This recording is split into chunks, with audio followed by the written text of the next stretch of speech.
네. 대통령이나 국방부 장관으로부터 언론사 등 특정 건물에 대한 단수에 대한 조치를 구두로라도 지시받은 적 있습니까? 전혀 없습니다.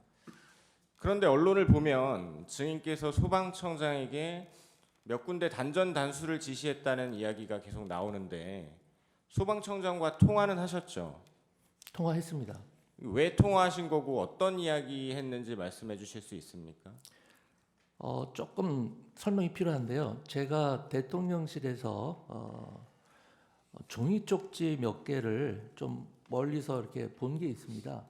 그런데 그 쪽지 중에는 소방청 단전 단수 이런 내용이 적혀져 있었습니다. 그때가 언제였냐면은 제가 대통령님께 이제 그 국무위원들의 분위기, 국무위원들이 생각하는 거 그런 만류하러 들어간 자리에서 한 짧게 한 1, 2분 머물 때 잠깐 얼핏 보게 된 건데요. 그리고 나서 이제 비상계엄이 선포가 되고 제가 이제 광화문으로 돌아가는 제 차 안에서 그 쪽지 본 게 생각이 났습니다. 그런데 그 쪽지가 어떤 맥락에서 작성이 되고 어떤 의미인지는 잘 모르겠지만 제가 본 대로 만약에 단전단수를 소방이 한다고 할 경우에 이것을 무작정 하게 되면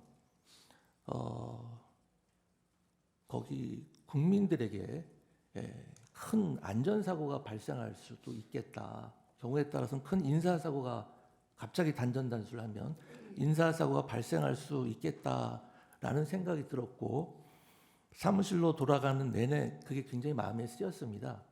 그래서 사무실로 돌아간 다음에 이제 큰 사건 사고고 접수된 거는 없는지 어떤 각종 시위나 충돌 같은 상황은 없는지 그런 상황이 전반적으로 궁금해서 제가 경찰청장과 소방청장에게 차례로 전화를 했습니다. 소방청장에게 전화하면서도 그런 것들을 물어본 다음에 아까 그 쪽지가 생각이 또 나고 걱정이 돼서 만일의 경우를 대비해서 국민의 안전에 대해서 최우선적으로 그리고 꼼꼼히 챙겨달라라는 취지에 당부를 한 거고 뭐 언론이나 이런 데서 일부 보도되는 것처럼 제가 소방청장에게 단전단수를 지시한 것이 아닙니다. 아까 말씀드렸습니다만 행정안전부 장관에게는 소방청장을 지휘하거나 어떤 지시를 할 권한이 전혀 없습니다. 그리고 제가 2년 넘게 행정안전부 장관으로 재임하면서 역대 소방청장이나 지금의 허석권 소방청장님에게 어떠한 지시를 한다거나 뭘 하세요, 하지 마세요 이런 이야기를 일체 한 적이 없습니다.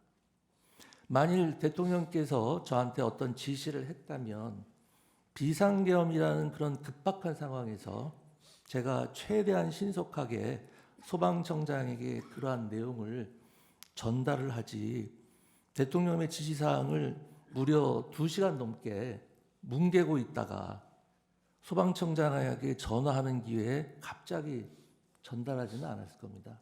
그리고 무엇보다 제게 소방청장을 지휘하거나 여태까지 그런 적이 한 번도 없었기 때문에 그런 얘기를 한다고 하더라도 제가 지시하는 형태가 아니라 대통령님의 지시사항을 내가 전달하는 것이다. 이렇게 얘기를 했을 겁니다. 네. 그럼 증인이 보셨다는 그 종이 문건 대통령 아닌 다른 누군가가 증인에게 전달한 적은 없습니까? 전혀 없습니다. 그러면 그 종이에 적혀 있다는 지금 언론에 언급되는 몇몇 장소에 계엄군이 가지도 않은 거 알고 계시죠? 네, 알고 있습니다. 그럼 상식적으로 그 장소들에 대한 단수 얘기도 필요 없는 거죠? 그렇죠. 당연하죠. 단수 관련해서 대통령 지시나 국방부 장관 협조 요청도 따로 받은 적 없으시죠? 없습니다. 대통령이 단수가 만약에 필요했다라고 생각하면 증인에게 직접 지시를 하셨을 텐데 직접 지시하지 않으신 이유가 뭐라고 생각하십니까? 가장 근본적인 이유는 이번 비상계엄에서 그러한 조치는 아예 배제됐기 때문에 지시를 할 이유가 없었다고 생각을 하고요. 이태원 참사 이후에 헌재 결정문에도 나와 있지만은 행안부 장관에게 경찰이나 소방에 대한 지시 권한이 없다는 것은 다 알려진 상황이었고 대통령께서 누구보다도 그 점을 잘 알고 계시기 때문에 저한테 그런 유형의 지시를 내릴 일이 없었을 겁니다.